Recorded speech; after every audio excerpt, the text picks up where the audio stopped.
What's up, everybody? Welcome to a brand new episode of Granny's Peach Tea, episode 112. Those who are keeping track, and we're opening up with Friday I'm in Love from The Cure, which was on this week's Superman and Lois. Solid song choice. We didn't have too many real options for this week, but I think we wanted the right one. But thanks for joining us, as always, on this Monday night. If you're joining us on the Facebook live stream, or YouTube, or Twitter, or Instagram, or wherever you find the audio and podcast, we always appreciate the support. With me, as always, Jason, what's up, man?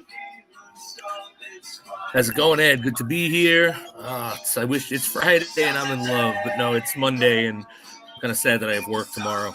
But yeah, no, good. Glad to be here. Excited to talk about our roster tonight.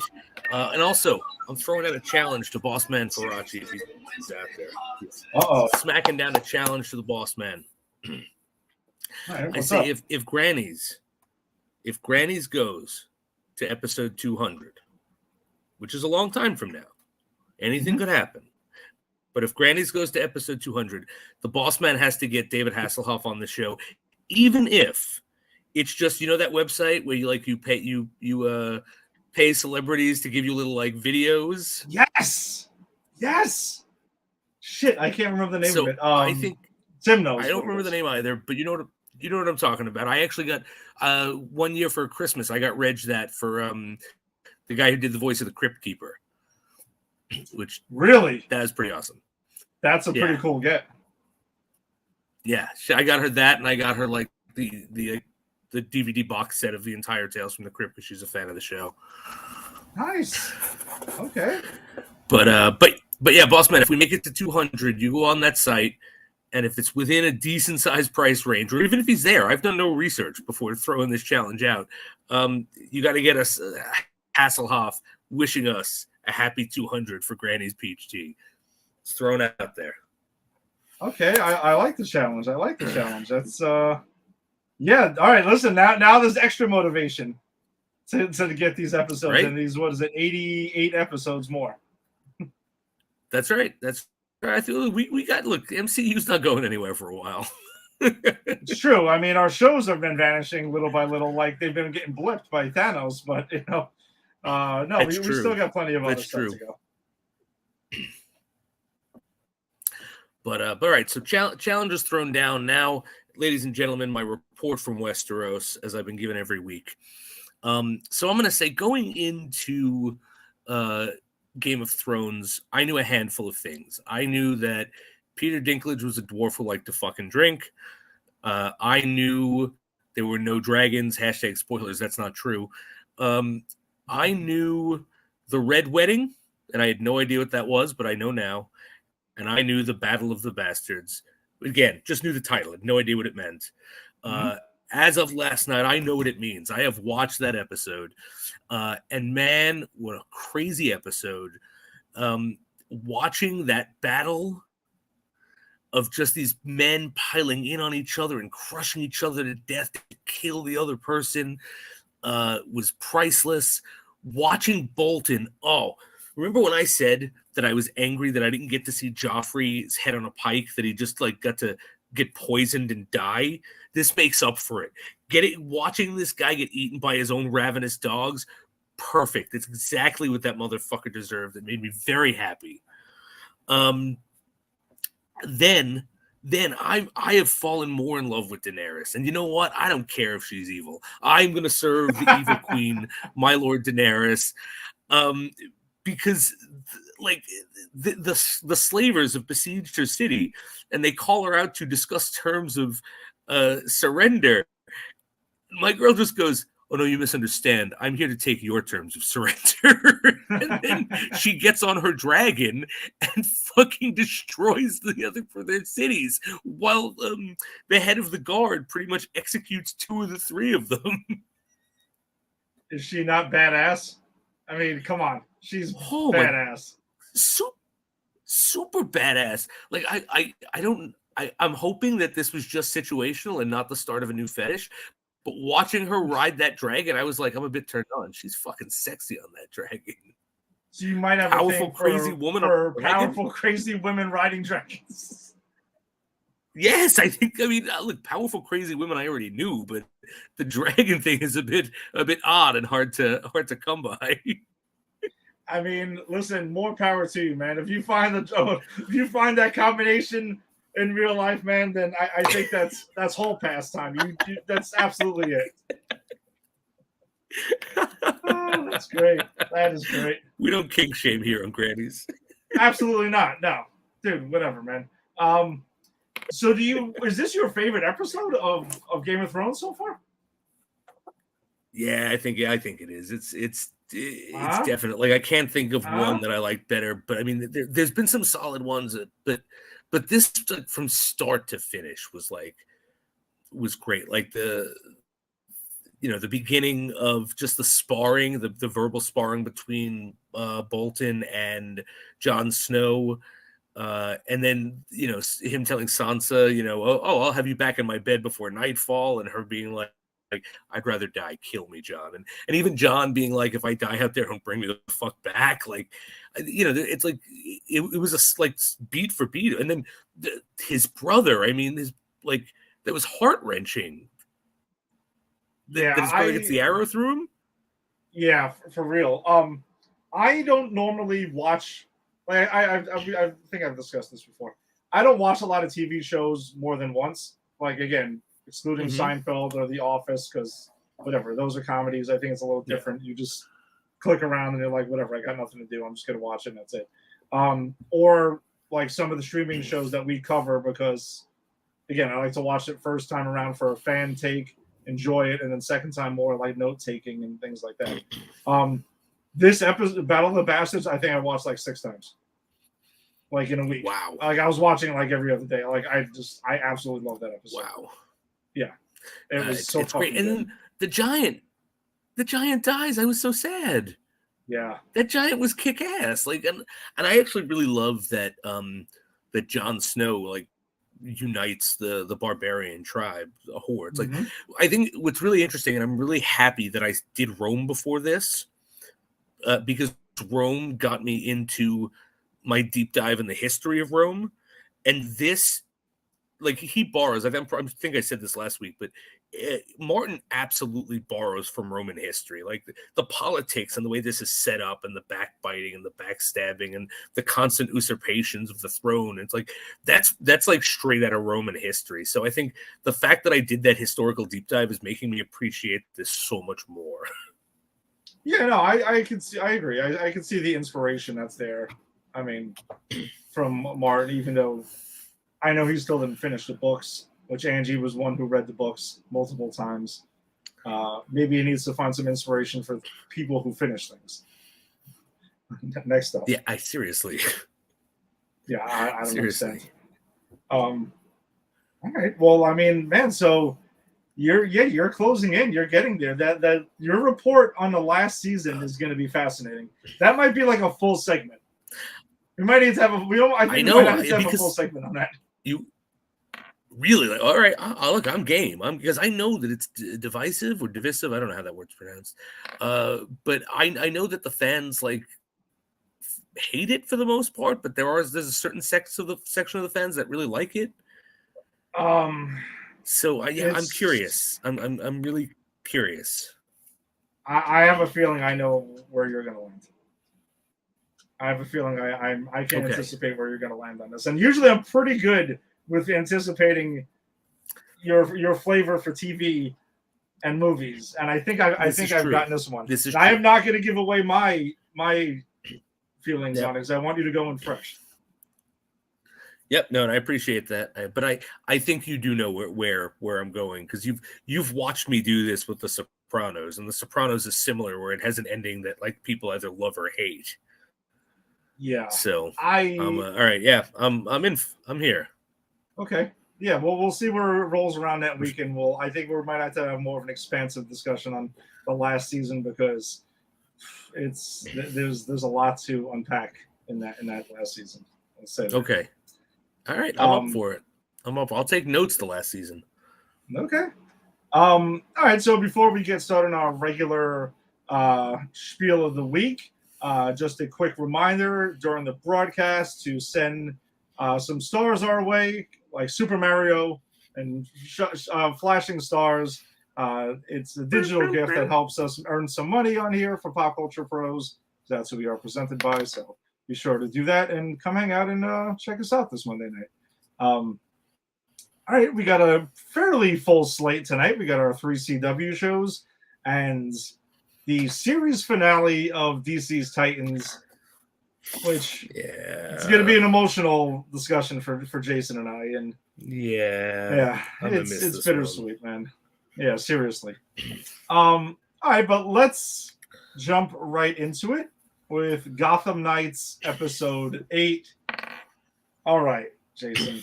All right. No, Ed, seriously, this was awesome, right? Because let me take you through it. So it starts with Tim Drake hunting down these clues that the dead Batman has left behind about someone who's been robbing from movie companies, right? And they find out that it's Clayface, who they thought died a year ago. Oh wait, we're not talking about the video game that I've been playing.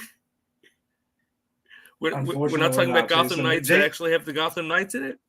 Jason, I kind of am starting to wish I would just go to your house and watch you play the video game and not even say anything. I'll just bring a 6-pack and just watch you play the game and that's better than the show. You don't even have to acknowledge that I'm even there. I'll just do that. Just sit there watching you just drinking your beer. It's not weird. Yeah, it's not weird at all. What really upsets me now is I texted you last night, like I was playing last night, and it's revealed that in the game, the Court of Owls is somehow behind what happened with Bruce. Now, we don't know that they orchestrated it because Ra's al Ghul is the one who actually is in battle with him, and we saw how Batman died. But the fact that they bring the Court of Owls in, and it's actually a mystery. Are they working with Ra's? I don't know yet. More than this fucking show has given me. But God, they introduced the Court of Owls, and I'm like, this is just stabbed me in the throat because now I have to go back and I have to watch this false bullshit Gotham Knights with the Court of Owls and the fucking not Knights, and it's like, oh God, I if I wasn't so invested in the video game, I'd stop playing it until the show got canceled.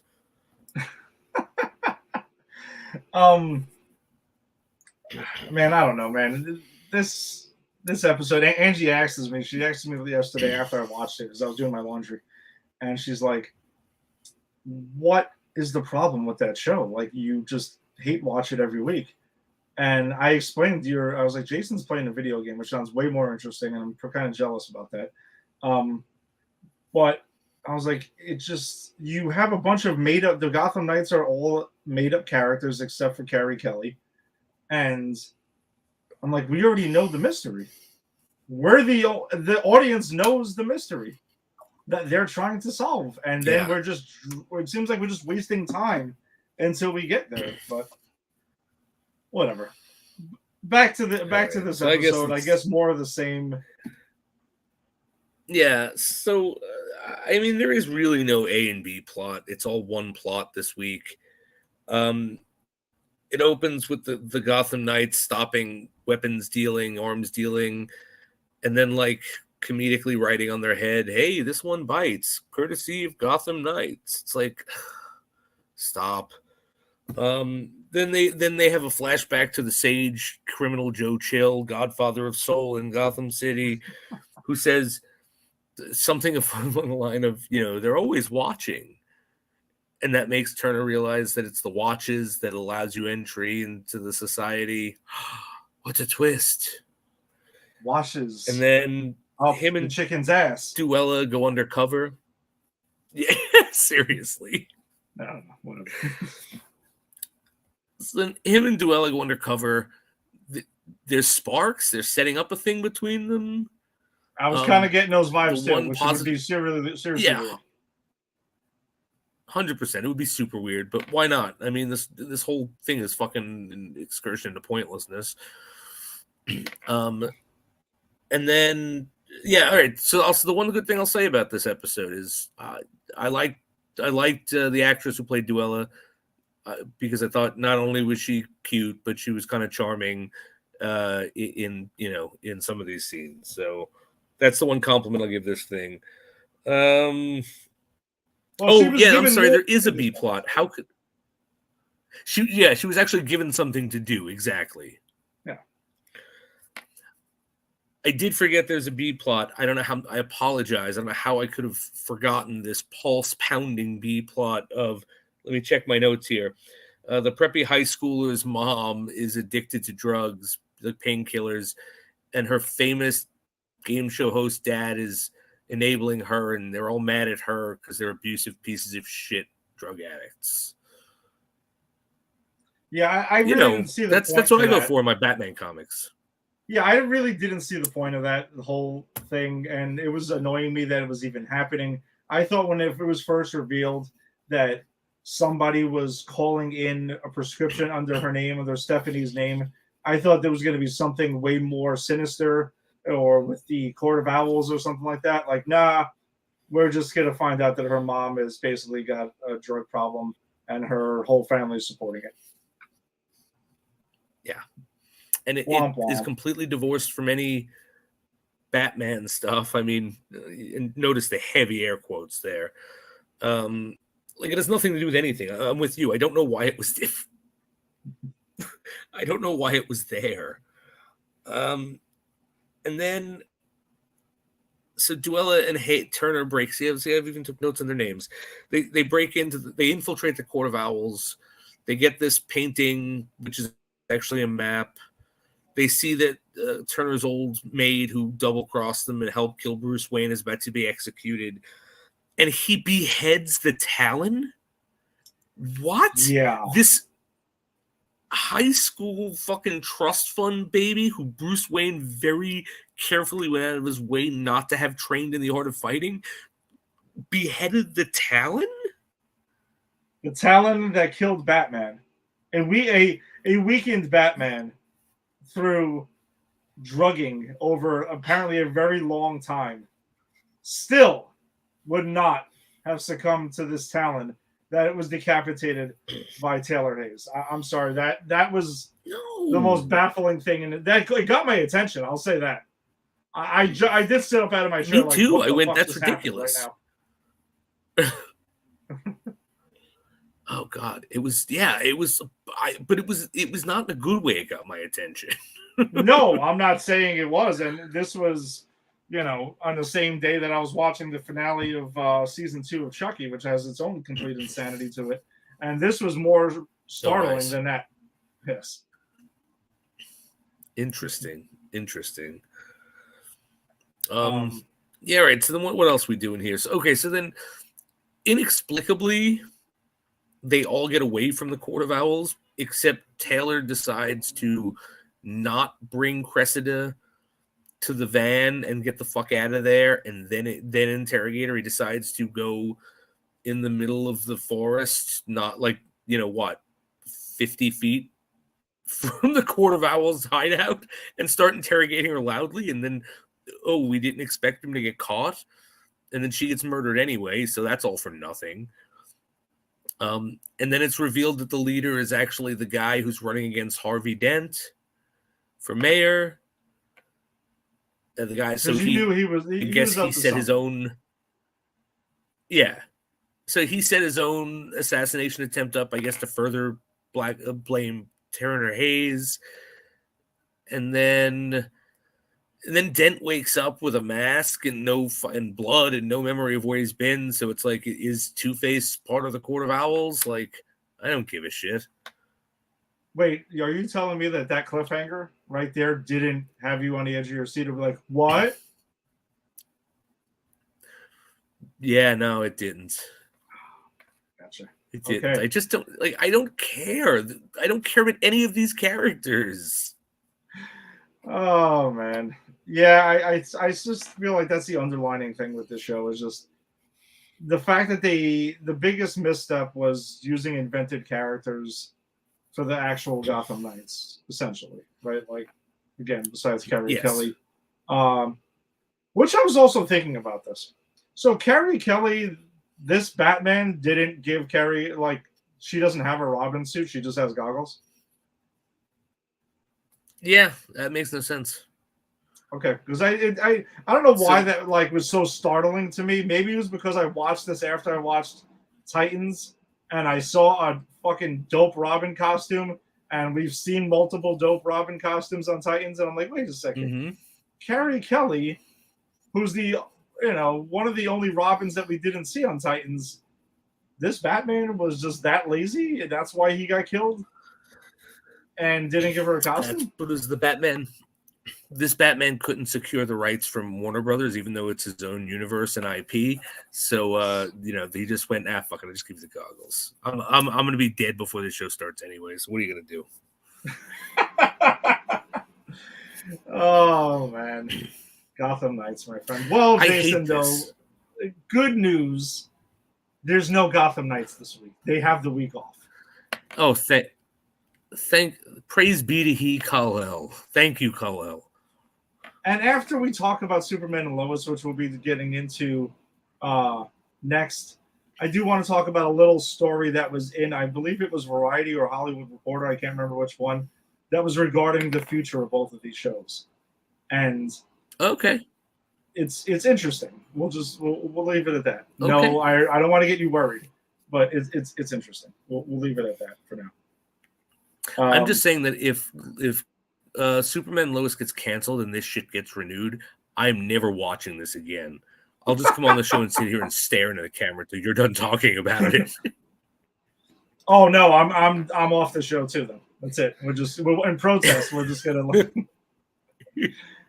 All right. Well, yeah. So no Gotham Knights for next week. That does bring us to Superman and Lois, season 3, episode 8.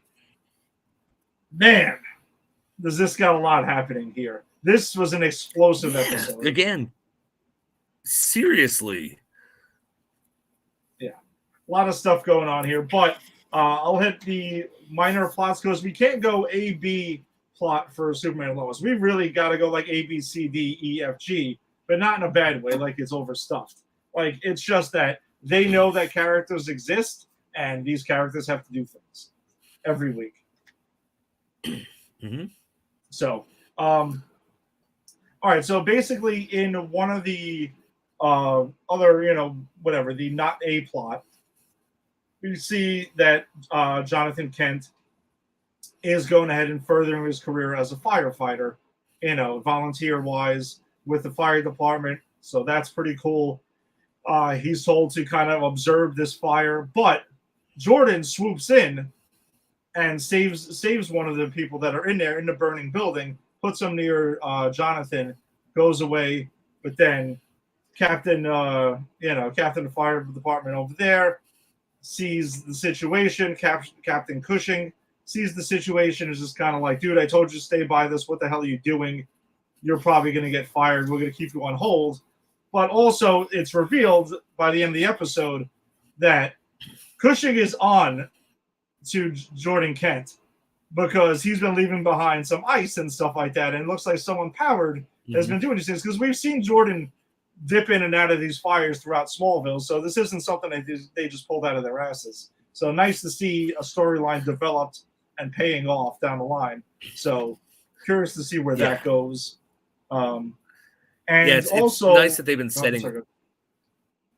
It's nice that they've been setting it up. And before we moved off of the to talk about the fire department, I just want to point out they are really hazing this high school kid something fucking fierce. Like in the beginning of the episode, where they bring him in, they're like, "What? You think you can wear this jacket? You think that you're responsible enough just because you get like they like ream him like he's in the military?" And then they went, "Now we're just messing with you. You're in." It's like, I don't know if I want it anymore, guys.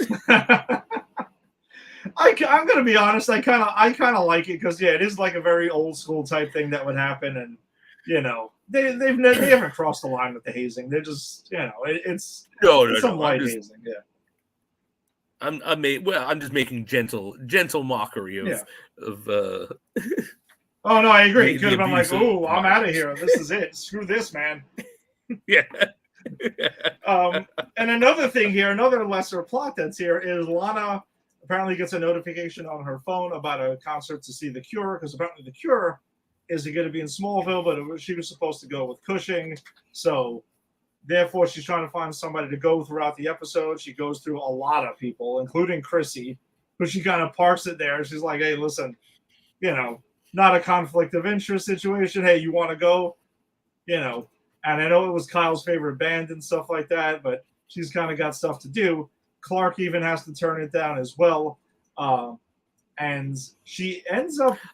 She wants to go with her daughter. Clark gets. Clark. Yeah. Yeah, no, she does. But I love. I'm sorry to interrupt, but I love how excited Clark gets when he goes, "The Cure." Oh, I wish I could. Like, dude, I would totally imagine that back in the day when they were dating, they probably like jammed out to some Cure shit and everything like that, and shit got crazy. Fuck yeah, absolutely. Yeah. I can totally see that. Yeah, so she's kind of going around and asking a lot of people. She does ask Sarah to go. Sarah kind of rejects it at first. And then later on, by the end of the episode, comes around and is like, they're singing and, they're listening to the music. And she's like, hey, listen, I don't know The Cure, man. Like, it's kind of weird to go to a concert and without that, but she gets the point that her mom just kind of wants to spend some time with her. That's why she invited her. But they give it a listen, and I'm assuming they kind of went to the concert, and that was that. Eventually, also leads to a touching moment with Big Papa General Lane, who apparently takes Jordan's advice from earlier in the season, who's going to try to go ahead and go to a dating app where he's apparently swiping and stuff like that. And he's kind of getting that out there, getting back out there, and him and Lana have a conversation in the diner about wanting to both get back out there after having their kind of hearts broken. So I thought that was a nice scene that's there as well.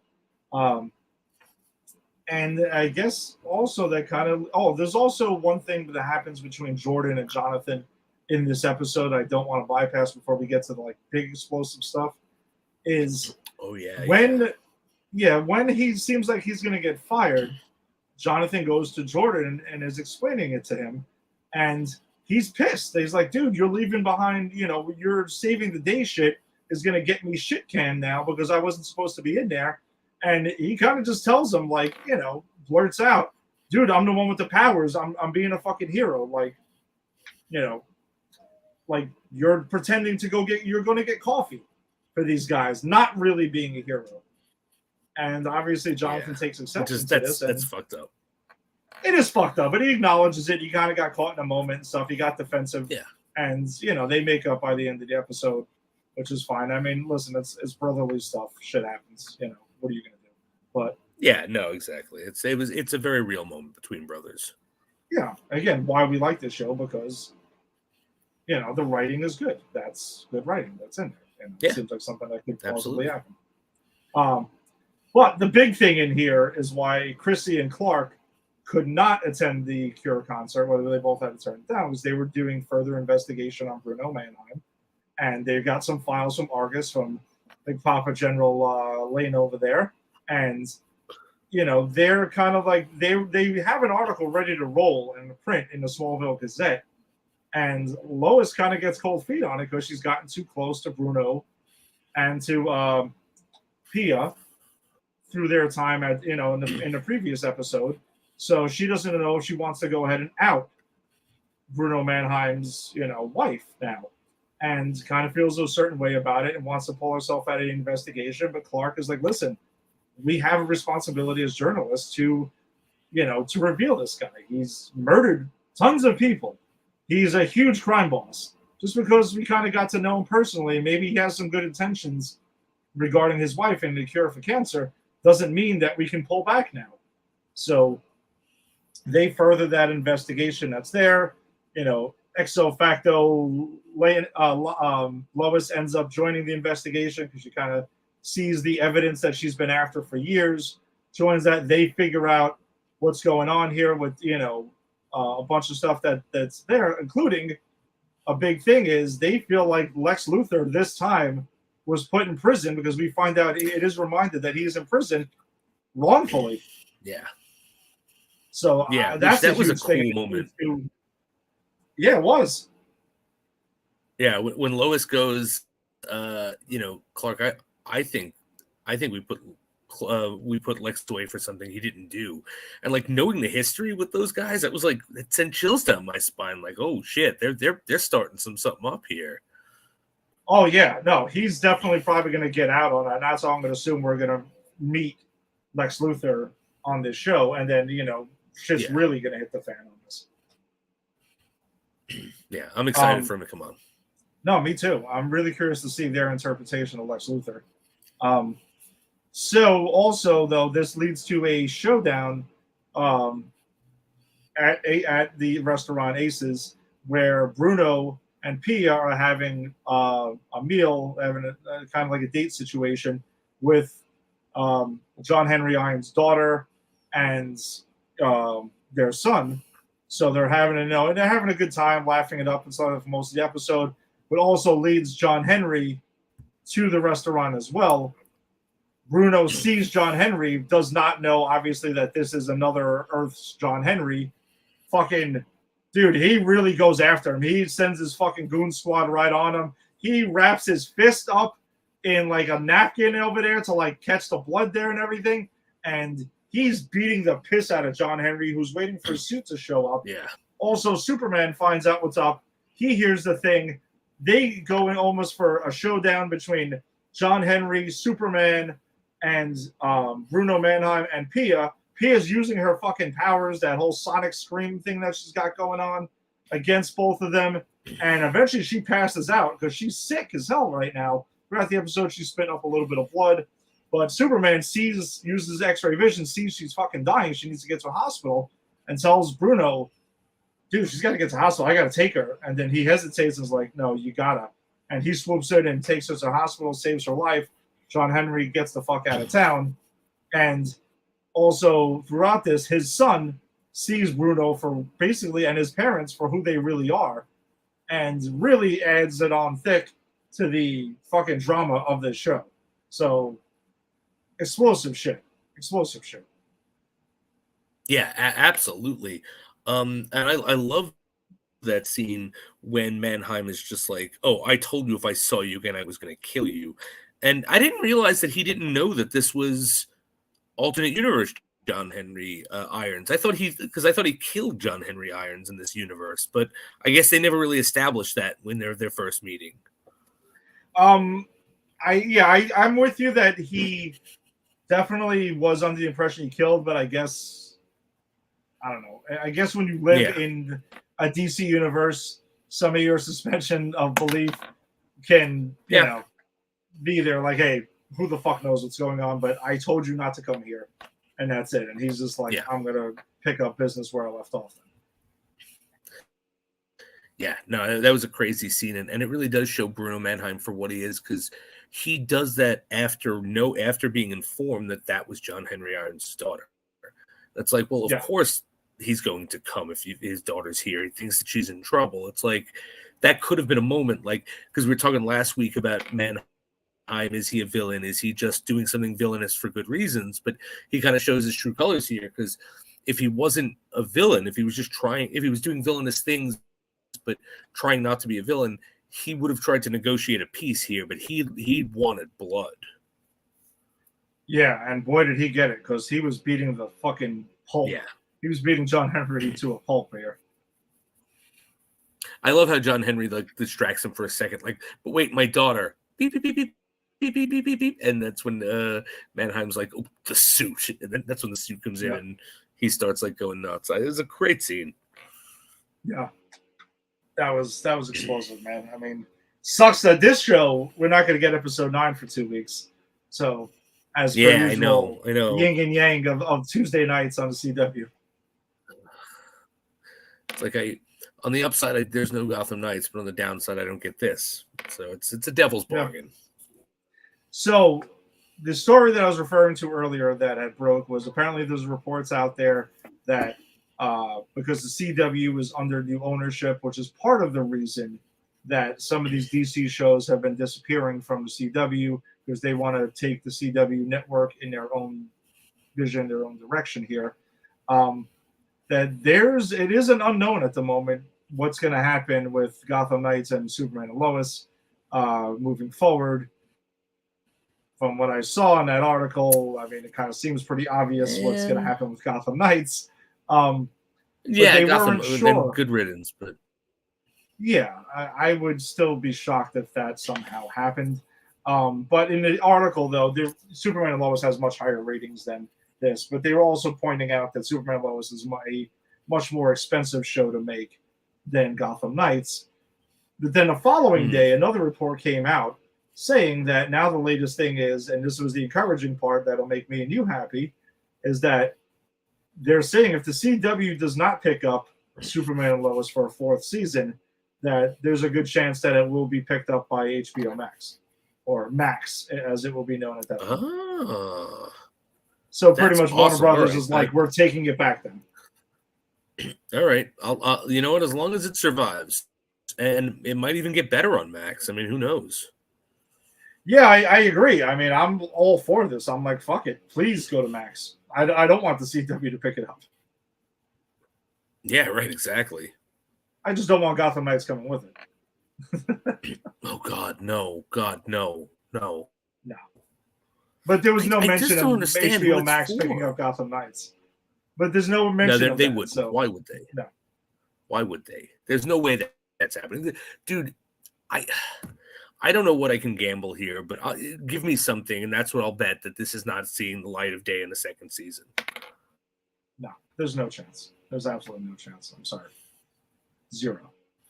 All right, so we'll see what happens with Superman and Lois in 2 weeks, because, as we mentioned, we will not have it next week.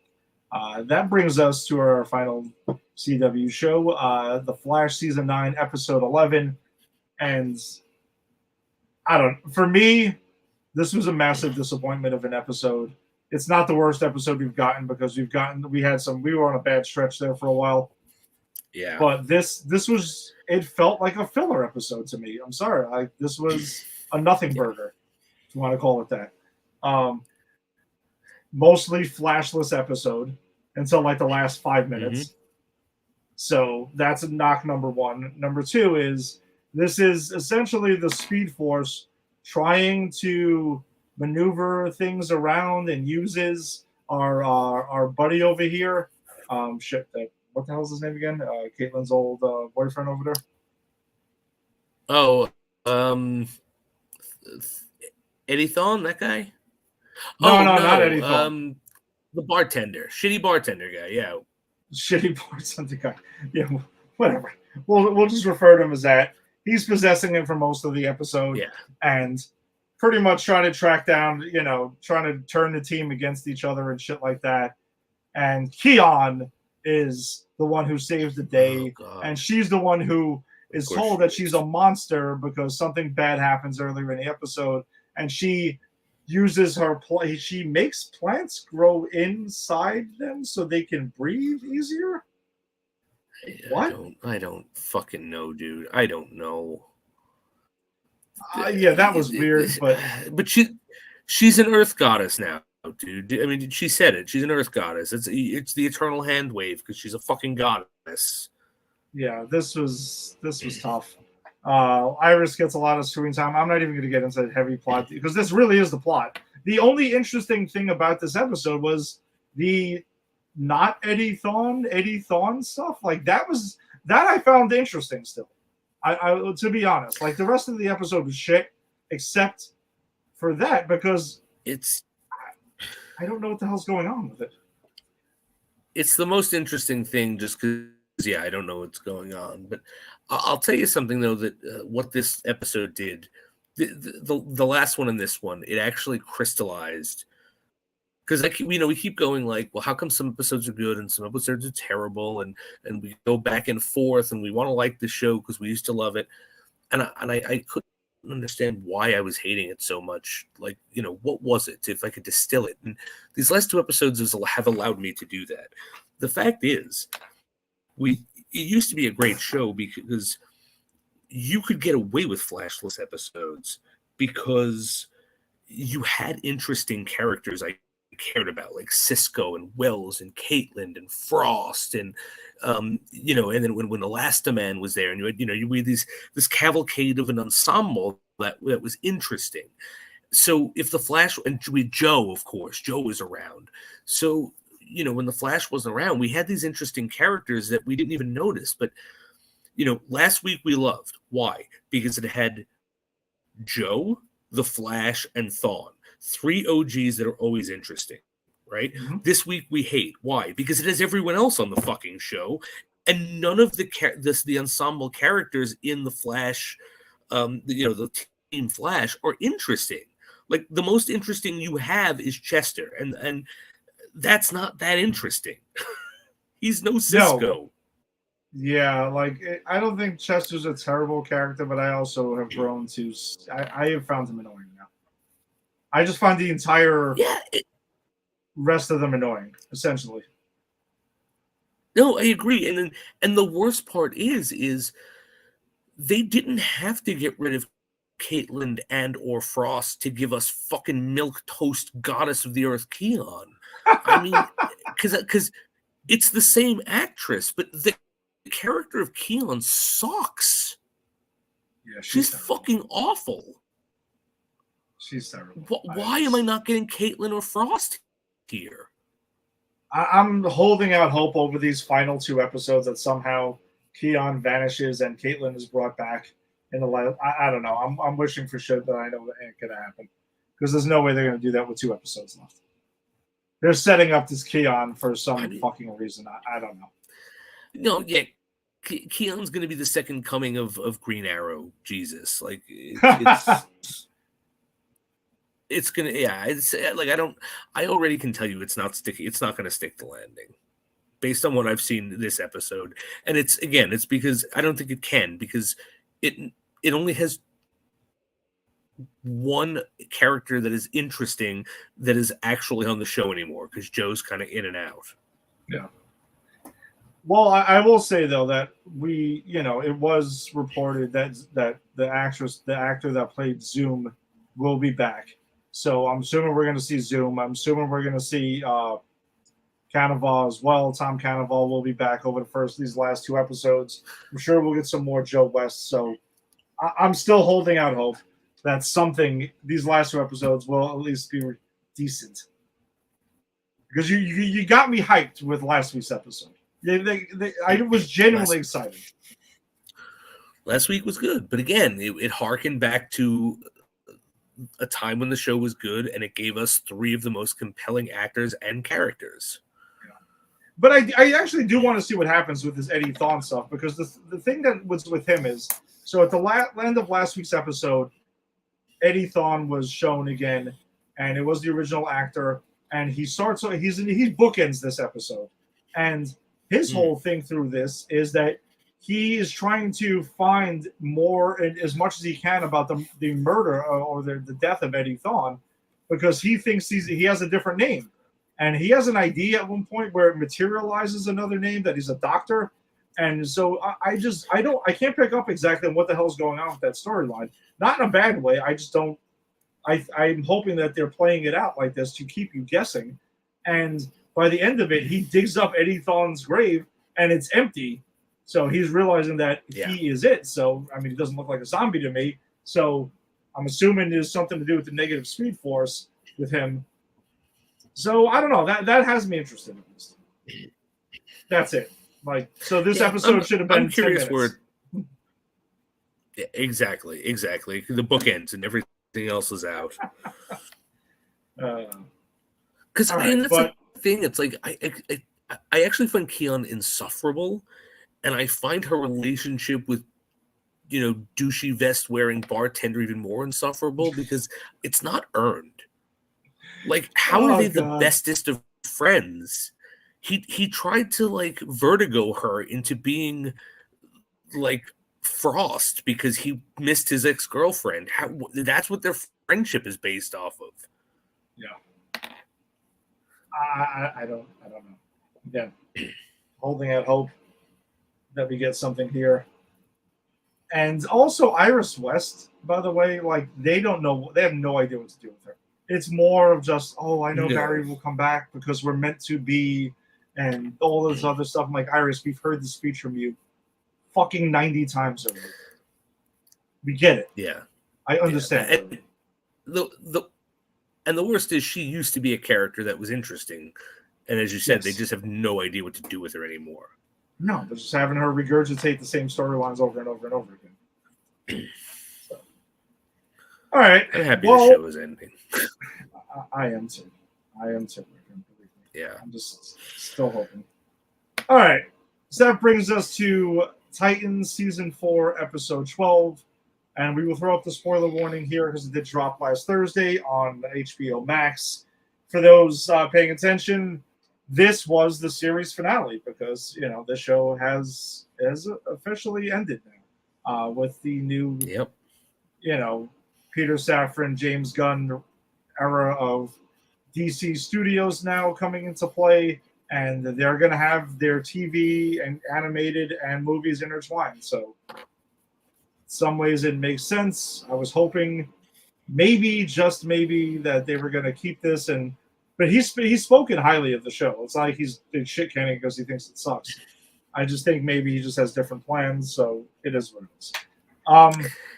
Yeah, I mean, it sucks, but it's new management. And this isn't. I don't, as much as I'd like to say keep this as an Elseworlds, I don't think you really can, because it is so true to the comic that if you wanted to do something else on the big screen or something, even on the small screen, you don't want this out there because it's going to detract. It might, there are people like you and I who really like this, who, I don't know about you, but if they tried to put something else out while this was on, I'd be like, I don't know, why am I watching this? I already got the one I really like. So I get the decision, but I'm really sad about it because Cards on the Table, I think this is my favorite comic book show of all time. Wow. Okay. It's definitely in the conversation. I'm going to be honest. I guess I'll save that for the end. We'll do our little post-mortem on Titans as a whole, as a series. But for this episode, I didn't think there was a crazy amount to dissect and everything like that. But this pretty much sets up the big battle that we knew was coming between Brother Blood and the Titans.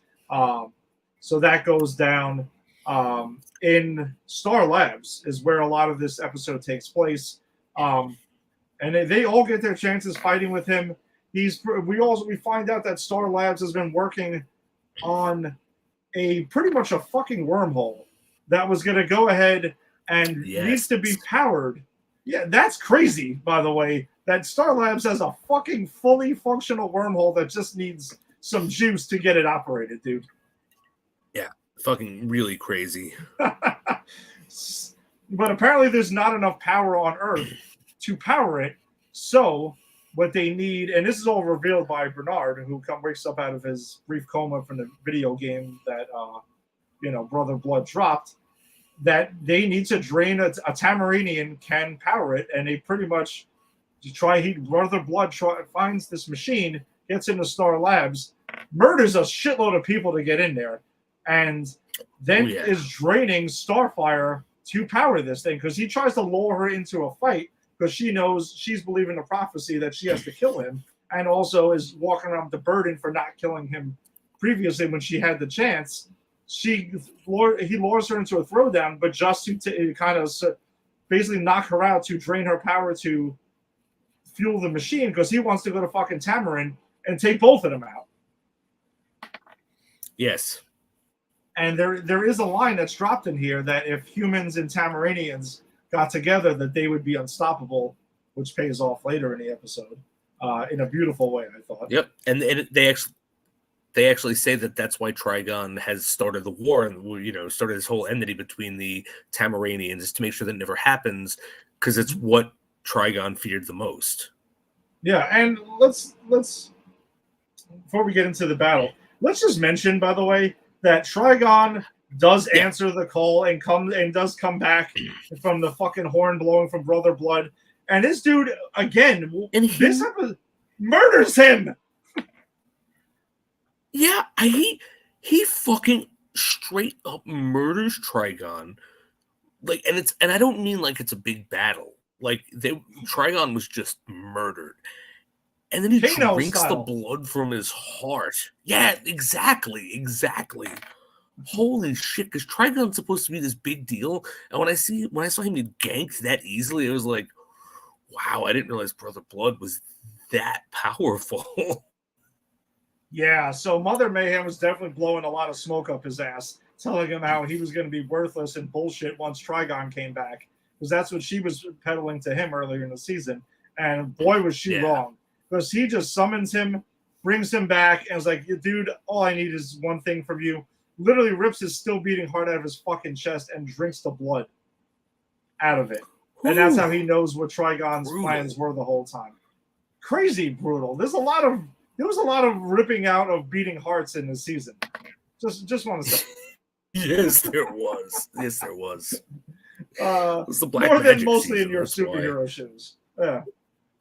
Yeah, it's true. So then that does set up the battle that's here. The team goes ahead. There's a lot of. I did like the fact that there was a lot, mostly Dick racing. Nightwing was getting his shots in, and there was a lot of hand-to-hand combat with Brother Blood in here. The rest of the team does get involved at various points, but it is mostly Dick that gets, the shots that are in here. And, of course, they end up taking him down, essentially saving the day. And then through a lot of it, though, is that there's a resurrection of Connor Kent. So he was kind of dead. We weren't sure if he was dead at the end of the last episode. That's right. So, they apparently Star Labs has this shot that was built for Kal-El. And I love, by the way, the fact that Dick Grayson refers to him as Kal-El in this and not Superman. Yeah. I don't know. I kind of like that. Not Superman, because he knows him. No, yeah, he knows him. Look, him and Kal-El and Bruce were friends. This is Bruce's son. He's had dinner with this guy. He's lucky he doesn't call him Clark. Exactly. So, I don't know. That was just a small detail that I really enjoyed. And they give him this shot. It takes him a little while to come back. Crypto returns from the convenient zone to have a little bit of a part in this episode. Convenient zone. Yeah, because we don't know where the hell he's going for the last few episodes. And but Connor comes back and does go ahead and blast fucking Brother Blood into oblivion, essentially. And the team takes him down. And that's kind of that. They save the day. And then they have a very Guardians of the Galaxy Volume 3 situation there where they kind of were just like, we're going to kind of go off and do our own shit. Except for Dick and Starfire. Yep. Yeah, because they kind of stay together. And then Robin is moving in with his boyfriend, right? But he's also going to fight crime in Gotham, so he's going to do the double life thing. Yeah, he's going to pretty much defend both cities. Yeah. So that's where he leads to. Raven decides, essentially, I'm going to go to Bloodhaven and go to their college there and just be a normal teenager for once, because I've never gotten to do that. And Gar decides he's going to go ahead and, do what we pretty much knew what he was going to do. He was going to go ahead and be the Guardian. Yeah, he's going to the Red. Yeah, he's going to Red to do his thing there. So we knew that. Very interesting, though, was Connor, who finally got to meet Kal-El. And this was the only knock I've had against this episode. It went to Supergirl season 1 route and fucking showed Superman's boots, and that's it. Yeah, that was bad. That kind of sucked. That was bullshit. Yeah, come on. And I lost my bet. Yes. No Constantine this episode either. Yeah, so forthwith, I will never push to have Troll 2 on the show again. That is what I have. That was my penance to pay if I lost that bet. Something still tells me that Troll 2 will not be avoided. Something tells me that somehow on Deep Dive, Troll 2 will resurface. So I feel like this was definitely a loaded bet right here, because you can go ahead and pull that card whenever you like. It's true. I do have another show on the network. Yeah, so you're going to be like, well, I'm going to do a deep dive into Troll. So we're going to watch Troll 1 and 2, and that'll be that. Well played. And really, you don't need Troll 1. You just need Troll 2. That's the deep dive. Are you saying that we don't need continuity from Trolls for Troll 2? There's no continuity. They're not even trolls in Troll 2. They're goblins, which is Nilbog spelled backward. Yes, which, by the way, I still got to get Burr to make that hat for you or T-shirt, whatever he was going to do. Oh God, yes, and just let me know, and I'll give you the money to give him. Yeah, I got you, man. So yeah, so that was pretty much that. And yeah, we see Connor getting flying lessons from Superman, so he's kind of like getting, doing his Superman thing, but has his regrets about things he's done when he was doing all Lexi stuff. And him and Dick have a Yeah. conversation where he's just like, "Listen, we've all done dark shit before, man, but the fact that the difference between us and the villains is, we've taken time to think about it and we have remorse about it, and we try, there's reasons why you did what you did." So kind of helps him that. And Dick just showing that he's become a great leader. I mean, Yeah, and absolutely. Dick, yeah, and then Dick and Starfire quote Brother Blood, and they kind of go happily ever after. They're gonna have their kids and stuff like that, and that's what will be unstoppable and stuff. And they kind of get their ending. So, no, they definitely do. There's no question about it. Oh, they get their happy ending. They do for sure. And it's I don't know. It was a nice ending, but I do think it's left open ended, sort of, if they want to revisit it. It's not like anyone died or anything like that, or they said the Titans have to be Yeah. disbanded forever.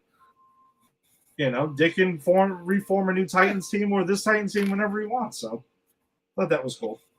It's a very comic book way to wrap up a story. Like, we're not killing anyone. We can have Titans. We can get them back in a fucking heartbeat. Like, if the people at Warner Brothers, James Gunn decides, you know what, there was something there, let's bring this cast back, they could do it. They probably won't, but they can. And I think that's and I appreciate that. Like, with IPs like this, like, and this is why I appreciate the end of Stargirl and the such. It's because I don't want finality. I don't want death and doom. Like, these are comic book characters. They don't die, right? Like, that's the joke we always say. Unless you're Uncle Ben or Batman's parents, you're not really dead. So, like, don't kill anyone at the end of these things. Just give me the impression that the battle continues even though I'm not watching it, because that's what comic books are, and that's what this does. Yeah. So I guess as a season for season 4, I thought it was a very strong season. I mean, I enjoyed the season very much. If I didn't know better, I would have thought that this was the plan the whole time, was to end it with this season, which they did say. The writers did say that they did write this with the intention that they knew that there was a chance this would be the end. And right, I didn't see anything shoehorned or anything like that. It seemed like they got natural and earned. Yeah, natural and earned. Like, there was no shoehorning in at all. So yeah, kudos to them. So I guess as a whole, to reflect back on the series, by the way, a lot of balls for them. We were assuming Lex was coming back. No, they had Lex for one episode. Yeah, no, and you know what? I appreciate that. Yeah, I would have wanted to see more, but I appreciate that they stuck to their guns. Mm-hmm. So I think as of now, you got me thinking with your comment about that this is your favorite comic book show of all time. I definitely, wow. Man. I mean, the ones that come to mind would be WandaVision. WandaVision, and Titans. I guess Flash and Arrow, since I guess we have to consider their whole run, and I guess you got to ding it eventually for where it ended sooner or later. Right? No, I absolutely. But also, and for me, I'm incredibly biased. Like, I'm not saying it's the best of these shows, although I probably, if I really sat down and thought about it, could make that case. But I'm saying it's like my favorite because this is the closest thing I'm ever going to get to a Batman live action television show. And I got the perfect Nightwing / Dick Grayson. I got a really good Bruce Wayne, even though I couldn't see him as Batman. I got a Jason Todd, which was not what I expected, but I really enjoyed.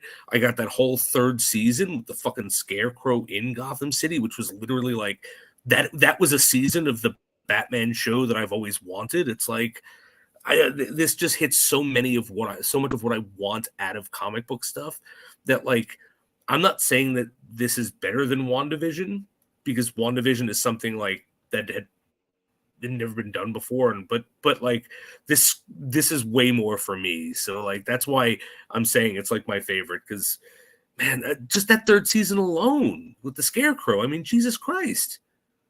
So it's funny you mention that, because I'm with you on this regarding the Batman influence over around Titans and the Batman themes that are in here.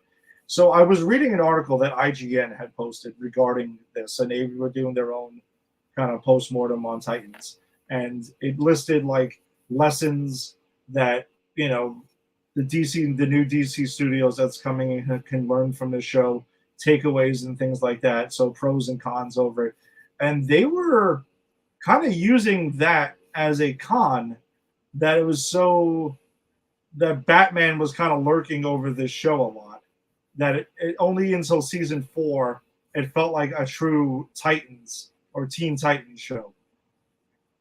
I disagree with that, though, because yeah, I disagree with that hard. Yeah, I don't think that that's a knock. I think that, and again, me and you are both Batman fans, so this show was right up our alley for that. But I don't ever feel like it was a bad thing. Like I don't know. Maybe it's because we're Batman fans that's why we didn't see it as a negative. No, actually, the reason I don't see it as a negative is because that first season, it thematically makes sense that Batman is lurking as a presence that we never see. Because if you remember, one of the first things we see Dick Grayson do is burn the Robin suit. So yeah, when he that does whole the first Batman season line. is right, exactly. So that whole first season is Dick Grayson trying to distance himself from Batman, who is this ever-present shadow figure in his life and has been forever, for better or for worse, and establish himself as something new. So he doesn't actually get to do that until the third season, when Batman goes away and he essentially takes down with his team takes down a Batman villain. And then Batman's nowhere to be seen in the fourth season because he's become the hero he's supposed to be. Like, thematically, that works with Nightwing's character and his character journey throughout these 4 seasons. Yeah, and that's the thing. I thought it was very interesting because, I mean, Dick Grayson, his ascension to Nightwing from Robin is part of the Titan story. Then, yeah, Batman has to have a lot to do with it. And I thought it was a very interesting study of something that we haven't seen a lot of, is a Dick Grayson who was dealing with the PTSD of, being a child under Bruce Wayne.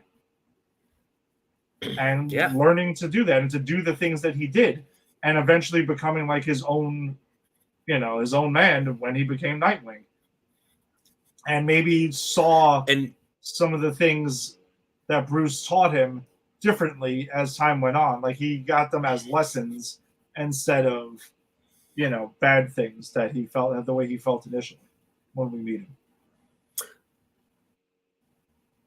Right, exactly. And I think, like, we get so much insight into that aspect of his life, that childhood. Like, you remember the scene in the third season where he's sitting with Barbara and he's like, let's just listen to the tapes. And she's like, no, what are you going to hear? And he was like, no, Bruce and I used to do this all the time. We'd listen to crime scene tapes and try to imagine and reconstruct it in our brains. Like, like these insights, that was his childhood, and so, yeah. So I don't know. I actually don't think the Batman thing was a negative thing at all. I think, as you said, it's integral to the Nightwing character, him becoming Nightwing. And I think, again, as I said, that's why Bruce Wayne is gone in the fourth season, because Nightwing has come into his own. Dick Grayson is the leader of the Titans proper. That is his superhero team. It took him 4 seasons or 3 seasons to get here, and now he doesn't need to live in Batman's shadow. No, agreed. And then the choice to bring in Red Hood and bring in Jason Todd, I thought was interesting too, because you did see what another Robin under Bruce Wayne couldn't turn. Sometimes this is what Dick Grayson could have turned out to be. He could have turned out to be bad, and Jason Todd is a villain for part of this run, and then eventually is redeemable and finds his way back. and is a hero by the end of this, which we see in season 4, the brief time that we get to see him. That he's working with Barbara Gordon, he's back in the Bat family, and he's kind of like doing the good guy thing. And then Tim Drake, who was a Robin who has never worked with Bruce at all. His Batman was essentially Nightwing. Yeah, which I think that's super interesting, because that's nothing like the comic, but I think it works though. Like, I didn't even clock it being a problem because, again, it shows like the fact that Dick is mentoring his own Robin kind of shows, again, like, for all intents and purposes, he's become the Batman. He's taken over for his father, and he's doing it his own way with a team instead of on his own, which I think is the one, like, canonically the one flaw that everyone says Batman has is even though he has the Bat family, like, he's a loner. He doesn't like to rely on other people, and Dick has found the ability to do so, and in doing so, he now can mentor and teach others. So I think it's actually a beautiful change. No, and then the other characters, like Gar's journey to become like the leader of the kind of basically the god of the red. I liked Gar's character, not one of my favorites on the show, though. I mean, I definitely feel like he was very much a supporting character throughout a lot of this run. But I liked what we got from him at times. Raven, I thought, was a really cool character. I dug her thing. She had a lot to do. Obviously, she's integral in season 1. In other seasons, she does kind of take somewhat of a back seat, but that's fine. There's others, kind of take the forefront then. And then season 4, she's extremely important in this season. Like, her father and her brother are the villains of the season, both of those 2 seasons. Mm-hmm. Which ties in with Starfire because her whole thing. No, I was going to say, I like Raven a lot. I thought that was a super cool character. And this is actually my introduction to this character because I never read any Teen Titans or anything like that. And it makes me interested to look more into her in the comic book. Yeah. No, I liked her a lot. The growth of the character throughout the run, to White Raven in season 4, I thought was pretty cool. She came a long way because in some ways, we meet her in season 1. She is Dick Grayson. Like, he puts the coat over her and stuff like that, and in the police station and that whole thing. And he's raising her. Like, that's the first character that we see him taking under his wing. So I thought that was really cool. And Connor Kent, I thought was pretty awesome too. Like, his whole struggle between Lex and Kal-El, I thought was cool, and I love the way he was portrayed in this. Yeah, I agree. I thought he was awesome in this. I thought the actor they got really was able to do a lot with both sides of the character, like the dark side, the light side. And I love his progression as well, because he's pretty much a baby when they first introduce him, because he's minutes old.